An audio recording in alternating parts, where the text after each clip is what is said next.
Sénégal qui reçoit la Côte d'Ivoire à Yamoussoukro. Donc ce sera dans une demi-heure et pour en parler, nous sommes avec l'équipe qui fait les matchs du Sénégal. Ils sont là, présents, très bien habillés, avec de très jolis polos. Bonsoir Talla. Bonsoir Cheikh Tidiane, bonsoir Moustapha, bonsoir Dame, bonsoir Moustapha de la Médina, bonsoir Babacar de la Gueule Tapée, fan Gueule Tapée. Merci. Je précise. Merci. Et bonsoir à nos fidèles téléspectateurs de la TFM. Ravi de vous retrouver et content de vivre avec vous ces moments d'émotion. Et j'espère qu'on va vivre un grand match du Sénégal contre la Côte d'Ivoire. Moustapha maa ngi lay nuyu. waaw maa ngi lay fay Cheikh Tidiane maa ngi nuyu ñi ma bokkal plateau bi di nuyu waa Sénégal yëpp di nuyu ñi nga xam ne ñooy seetaan TFM di ñaan yàlla defal ñu ndam tey incha allah. incha allah Dame Doy comme d'habitude sans pression Dame maa ngi lay nuyu. coach Dame. maa lay fay di nuyu encore l'équipe de choc di ñaan yàlla may ñu ndam comme niñ ko daan defee chaque match. retrouvaille bi nii commenter match bi et puis am ndam ñibbi si jàmm ak salaam ñëpp ne ci jàmm. voilà waajal suñu quart de finale incha allah Moustapha. oui Cheikh maa ngi lay nuyu maa ngi lay fay di nuyu plateau bi di nuyu Grand Talla l'homme de la Médina donc di nuyu sama gars yi donc di nuyu téléspectateurs Sénégal TFM yëpp di nuyu waa Sénégal donc di ñaanal équipe bi am ndam tey incha allah. voilà Babacar.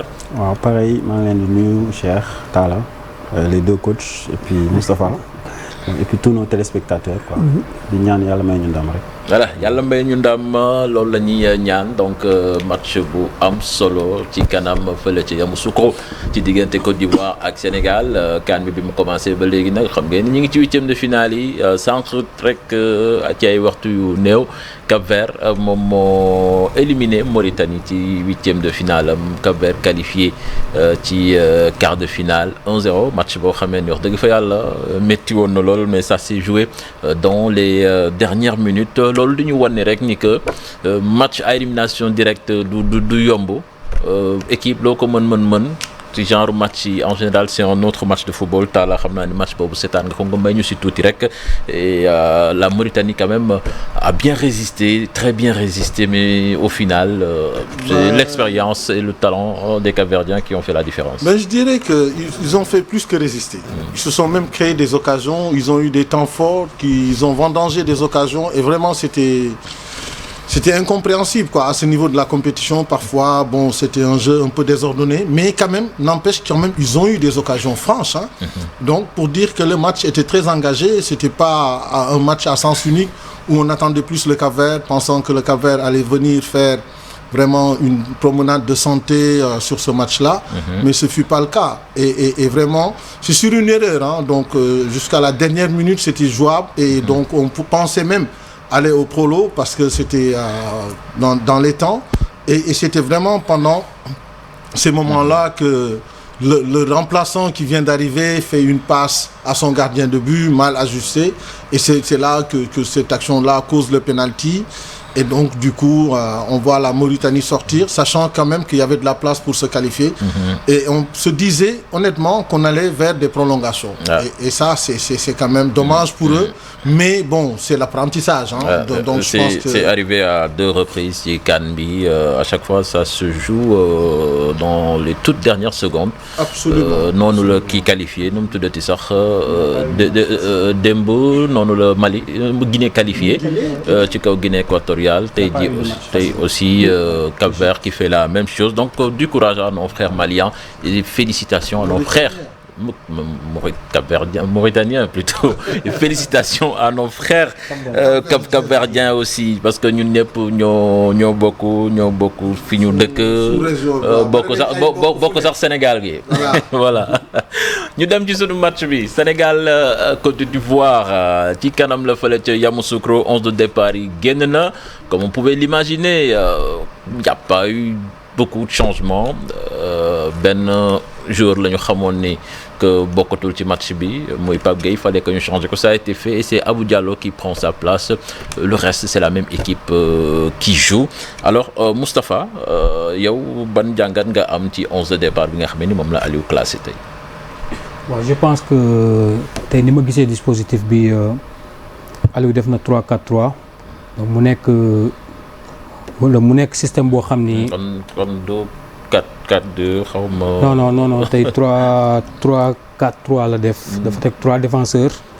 ak ñaari milieu terrain. ak ñaari milieu piston ak toujours avec ce genre hybride. oui faut le dire boo xamee ni kenn catalogué ko défenseur wala milieu terrain. ñaari rôle yëpp lay joué. xam nga bu ñu yoree bal bi bokkut ak bu ñu pertee bal bi tey bu ñu yoree bal bi Abdou Diallo dafay génn def comme sentinelle moom mooy coiffé Lamine Camara ak Pape Matar Sarr. donc bu ñu pertee bal bi nag moom mooy retourné waat ci axe bi ñu am Pape Matar Sarr ak Lamine Camara loolu mooy dispositif bi mais dispositif la tey boo xamante ni nii donc tey dinañu may ñu mën a gérer couloir yi parce que tey boo xoolee dispositif 3-4-3 système bu plat la mais inconvénient bi mooy au niveau du milieu mën na xaw a yaraax ci bu ñu amul animation boo xam ni en cas de perte de balle. Krépin Diatta wala kii suñu arrière gauche bi dugg ci digg bi pour mën a surnombrer foofu Sadio Mané wàcc at wala Ismaïla Sarr ça dépend ci côté bi ñu pertee ballon bi donc loolu la gis naa aussi 11 Côte d'Ivoire bi ñoom it 4-3-3 lañ def kon y a un surnombre au niveau du milieu. donc ñoom ñoo ñuy ëpp foofu benn mais ça dépend que ci ñun naka la ñuy contrôler suñuy transition. En cas de perte de balle milieu terrain bi sax aussi je pense que sur nombre bi c'est pas évident. non xam nga Pape Matar Sarr ak Lamine Camara ñoom ñooy def comme milieu terrain dama ne bu ñu pertee bal bi ñëpp xam nañ ni Abdou Diallo défense à 3 la ñuy def moom mooy duggaat ci axe bi y a un surnombre ñoom 4-3-3 la ñuy jouer y a 3 milieu terrain foofu non bu ñu pertee bal bi laa wax y a un surnombre foofu parce que ñoom ñoo ñuy ëppalee foofu benn dama ne pour ñun ñu saafara loolu il faut que ci côté bi ñu pertee bal bi Sadio Mané wala Ismaïla Sarr kenn dugg ci milieu terrain bi pour ñu mën a créer supériorité numérique foofu pour ñu mën a tolloo foofu loolu laa wax. mais absolument dañuy tolloo xam nga lu tax Moustapha dañuy tolloo parce que football placement la ak replacement. Quand tu perds le ballon tu te replaces et quand tu attaques il y a une façon d'attaquer soit ku nekk day repositionné wu sur les côtés c'est-à-dire que lenn rek mooy mën a def différence. Par exemple est-ce que Abdou Diallo dina génn ñëw comme rôle hybride bi ñu koy mën a joué loo donc dina génn mën a remplir foofu milieu terrain boobu parce que foofu densité bi ñuy soxla ci milieu terrain bi pour mën a am conquête du ballon ak combativité bi ñu soxla foofu duñ fa mës a nekk en infériorité numérique. waaw léegi Talla man dama la jox solution dama ne. non je pense que dama ne Abdou Diallo bu fekkee ni dama ne Abdou Diallo bu fekkee ni fekk ko fa. kan mooy mottali foofu man foofu laa wax. waaw voilà man solution boobu laay joxe waxuma ni ñoom ñoo ñuy ëpp dama ne. bu ñu pertee ballon bi ça dépend ci côté bi ñu koy pertee Sadio Mané wala Ismaïla Sarr wala Krépin Diatta wala sunu arrière gauche bi kenn war na mën a daw dugg foofu pour que ñu mën a nekk foofu. à 3 moo tax ma ne le replacement c'est toujours foofu dinañ ko sóoraale. voilà Moustapha déjà yow l'expérience Abdou Diallo je pense que bi ñu ko njëkkee joué au poste boobu c'était contre la Gambie. tu n'étais pas très satisfait. yaakaar woon ni que sax ne Aliou dina ko reprendre mais tey jii moom moo ñëw. waaw tey moo ñëwaat bon Aliou Cissé dafa garder continuité système am quoi c'est-à-dire même si match yëpp la la joué donc tey loolu la indiwaat. donc tey ñun réflexion bi amoon bi si premier match Abdou Diallo lañ amaat tey je pense loolu rek moo ñu mën a créer problème c'est-à-dire bu duggee sur la construction bu duggee. mu yéex a ñëwaat si milieu terrain. parce que premier match bi moom bi mu position bi mu newoon. waaw Pape Gueye ak Lamine Camara ñoo nekkoon ci kanamam. waaw tey jii ce sera Pape Gueye Pape Matar Sarr. donc je pense que tey s'il accompagne un peu les deux jeunes pour réduire espace rek on n'aura pas de problème même si on perd le ballon parce que tey il faut mu peut-être tey dina xaw a tane parce que premier match am la ñu teg ko benn rôle boo xam ñaari rôle lay jouer si benn match donc suñu pertee bal ak suñu amee bal mais tey bu amee réaction bu gaaw bu ñu pertee bal moo xam ne moom moo war a accompagner couvrir ñaari demi rek du am problème parce que tey comme sinon bi nga wax je pense du am parce que t'as deux demi ak moom si moo leen di couvrir mais tey bu réduire espace yooyu rek je pense qu'on n'a pas de problème parce que tey je pense que c'est un système boo xam ne c'est la 4e match qu'on le joue donc je pense que le joueur yi commencé nañ ko maîtriser. officiel même avant ça ñu ko doon. officiel waaw officiellement tey 4e match la si CAN bi donc tey je pense que ne bon on est assez outillé pour mën a comprendre kii bi quoi système bi quoi pour mën a épargner si match tey bi quoi. boo amee seetlu suñu match ak Gambie Tafa. doguma la sax boo seetaanaatee match bi boo ko seetaanaatee da ngay xool occasion yi Gambie créé yëpp ay jeu verticalité la dañuy manqué. 4 occasions yoo xam ne man seetaan naa naan match bi ci jeu verticalité la dafay am kuy manque c'est-à-dire mooy li nga wax noonu mën na nekk match boobu Tafa si je me souviens Gambie ñaari occasions yi am yëpp c'est pratiquement au coup d'envoi des deux mi-temps. waaw mais adapté wu ñu woon si kii par rapport ak tey boo xoolee premier match bi. ñun ñëpp gis nañ ko tey Abdou Diallo était en réaction tout le temps. parce que chaque fois day am tuuti retard tuuti des fois nga gis Pape Gueye yor ba mu am benn écart. mais amul automatisme mais tey je pense que ne. amu ci comme il a parce que fait tey ñun bi ñu xoolee. milieu terrain boobu. boo amee bi ñu amee Pape Matar am Lamine am Pape Gueye. mais on s'est tous régalés. Merci, voilà. parce que ñooñu dafay yomb ci ñoom mais réaction milieu terrain boobu c'est pas donné à tout le monde de venir et de retrouver ses automatismes de suite. donc il te faut du temps il te faut vraiment des schémas ou des séances yoo xam ne dinañ la woon rôle bi naka nga ko war a mën a jouer à la perfection. mais ça c'est avec du temps. voilà Babacar yow aussi naka nga gisee animation bi nga xam ne moom la ñuy xaar tey ci milieu terrain bi. bon man damay rejoindre Tafa en fait difficulté bi ñu mën a am c'est que ñun bu ñu yoree bal bi moom il va rentrer dans l'axe mais dès qu'on perd le ballon dafay dugg. léegi moment bi ñuy perdre bal bi ak moment bi muy agsi foofu noonu temps d'arrêt boobu noonu retard boobu noonu mu doon am moom moo ñu doon xaw a causer ay soucis. boobu mooy beneen bi mooy un match comme ça mu nekk 8e de finale. il faut que ñu limiter marge d'erreur yi. c'est-à-dire que il faut que ñu def le moins d'erreurs possible et man côté boobu rek laa xaw a ragalee Abdou Diallo quoi. voilà mais sinon dans l'ensemble li mu def ci classement bi moom lañ doon xaar moom lañ doon xaar daaw yow tamit loolu nga doon xaar. waaw mais boo xoolee loolu rek la doon la mën a def peut-être damay jàpp ne dafa am quelque satisfaction ci Abdou Diallo par rapport ak match bi mu joué woon moo tax mu reconduire ko parce que comme li may wax tout le temps Aliou du def lu mu xam leeru waaw xam nga donc peut-être loolu la mais comme li gars yi wax rek il faut que moom aussi muy anticiper di teel a génn bañ retard yi parce que boo amee tuuti écart ci diggante lignes yi rek ça peut causer problème. parce que moi ma seule inquiétude mooy sur le plan défensif défenseur la de nature maintenant est-ce que sur le plan offensif dans l'animation il peut apporter le plus là bi nga xam ne moom mooy ñëw di accompagner vraiment dans l'animation parce que sans la critique contre la Gambie voilà aujourd'hui ça va être encore beaucoup plus important parce que on l'attend dans le jeu parce que tey c'est à nous de faire le jeu on va pas être là à attendre on va attaquer ils vont nous attendre mais oui parce que c'est à nous aujourd'hui de faire le jeu on peut pas être là à leur dire que non on vous laisse la possession faites-en ce que vous voulez nous on est obligés par rapport à l'enjeu d'aller les chercher et de jouer mais en sachant que point faible Côte d'Ivoire c'est la défense la défense de la Côte d'Ivoire dafa falaat même ci défense boobu sax changé waat nañ ko Nika tey jii ñëwaat na ak keneen ku bees nga xam ne c'est ñoom ñooy former la paire mais ci milieu terrain Côte d'Ivoire bi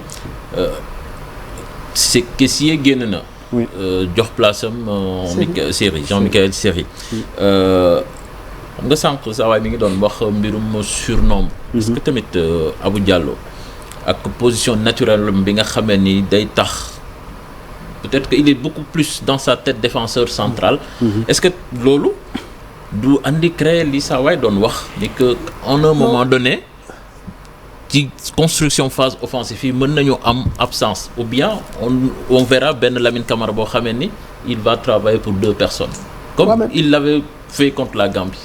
mais Cheikh mun na am surnom foofu parce que t'as 2 demi yoo xam ne ñooy nekk ci série ak beneen milieu terrain bi mooy Lamine Camara ak Pape Matar Sarr c'est des joueurs très dynamiques parce que boo xoolee ñoom ni ñu joué premier match bi rythme bu ñu teg je pense pas que ne milieu Côte d'Ivoire mën na continuer loolu parce que moi j'ai joué comme série. série c'est la conservation. La conservation c'est un jeu là et tout donc je pense que ne ñun rythme bu ñun ñoo war a imposer suñu rythme je pense que ne tey peut-être Abdou Diallo xam na ko coach bi rectifié na ko manquement yu amoon ci premier match bi bu ko rectifié comme lu Babsa wax. ak plus de concentration je pense que on n'aura pas de problème sur ce match là. waaw parce que je pense que en fait il faut qu'il se concentre parce que tey son adversaire direct c'est le joueur le plus dangereux en Côte d'Ivoire. moom la ñuy bañ mu. c'est le joueur le moom la ñuy bañ a may espace tey moom il faut qu'il reste dans le match. c'est-à-dire il faut mu concentrer ba pare di ko xool parce que des fois il joue comme un attaquant et c'est bien de le mettre lui parce que défenseur central la de métier. xam nga donc il faut qu'il mu koy suivre bu baax. homme à homme. voilà leneen li c'est quoi leneen li c'est que il faut qu'on s'applique rek. c'est-à-dire que Côte d'Ivoire man je n'ai rien contre mais pour man tactiquement ils sont très indisciplinés. c'est-à-dire que sur 90 minutes ils font tellement d'erreurs tactiques que yow si tu es concentré et tu fais le moins d'erreurs possible. nga garder sa intensité parce que ñu intensité on va finir par mais là dañu gis équipe Côte d'Ivoire boo xamee ni à 30% 40% équipe bu bees la pratiquement compo bu bees la est-ce que on va voir la même équipe ivoirienne bi nga xam ne moom lañ doon gis ci ci 3 matchs yi passés ou bien parce que y a Gradel aussi nga xam ne dafay départ. Il y a Seri comme on l'a dit, il y a Aurier et l'autre gars qui accompagne Ndika dans l'axe. Mais Gradel keroog boo xoolee ci 10 dernières minutes yi ñu ko dugal excentré bu ñu dugal ci Ivoiriens yi moo la gën ci match yu booy yu ñu da jot a def yëpp. Il a été le seul à être percutant, à provoquer et à se créer lui-même une occasion de but. Donc sur ce match-là, aujourd'hui Faye il n'est pas bête. Il va se dire que le garçon li mu ñu woon en 10 minutes alors que l'équipe coulait.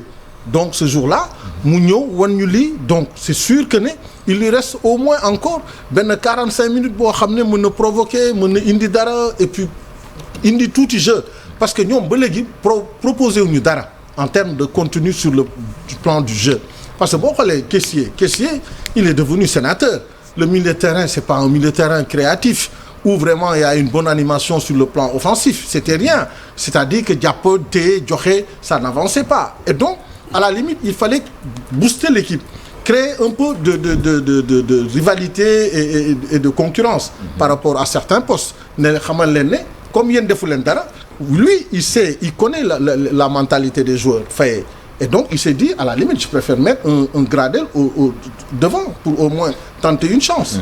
léegi suñu ñaari ailier yu mel ni Gradel ak Diakité même peut-être que s'il y a pas l'efficacité mais forcément ça donne du travail à une défense loolu naka la ñu ko mën a annihiler parce que je pense que waruñu leen bàyyi lu bari ñuy jot bal parce que Diakité aussi quoi qu'on dise même si il est maladroit koo xamee ni la day percuter tout le temps il est tout le temps dans la percussion. Bon pour man après Seko Fofana c'est lui le plus dangereux parce que même si il ne finit pas toujours bien il crée quand même des soucis à son adversaire direct par sa vitesse. Xam nga bon et puis moi je trouve que suñu défense bi le moins bon c'est son adversaire tey quoi.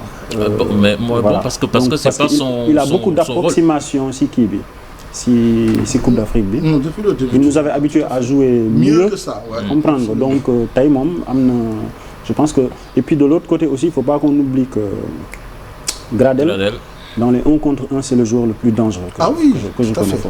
Donc Crépin faut que mu def attention. Non parce que pas Crépin spécialement mais c'est surtout ses partenaires dans la défense. Couverture après les centres et tout ça quoi. Mais tu sais il faut ñu coulisser comme il le faut ñu koy bàyyi xel.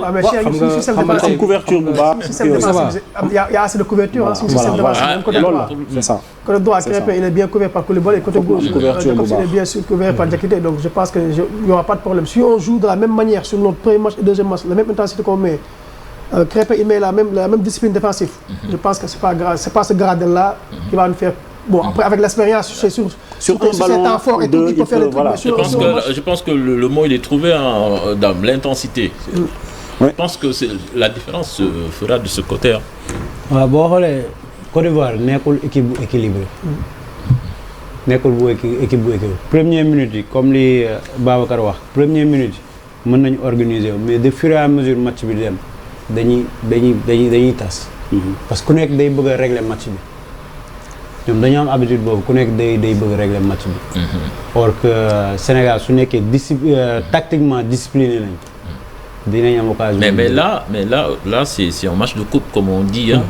waaw benn match là est-ce que approche du changer parce que tu n'es pas tenu même de gagner le match ci temps réglementaire de la prolongation. Côte d'Ivoire bête blessé la instant bête blessé la parce que dañ ko repêché instant bi.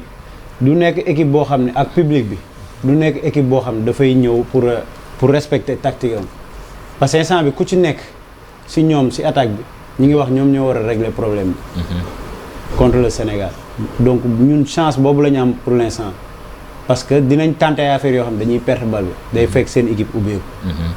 Mais donc, ils sont souvent désorganisés. C'est ça, mais donc là je pense que en transition Sénégal war na demee mentalité bi saa waay di wax ni que tu joues face à une bête blessée mais aussi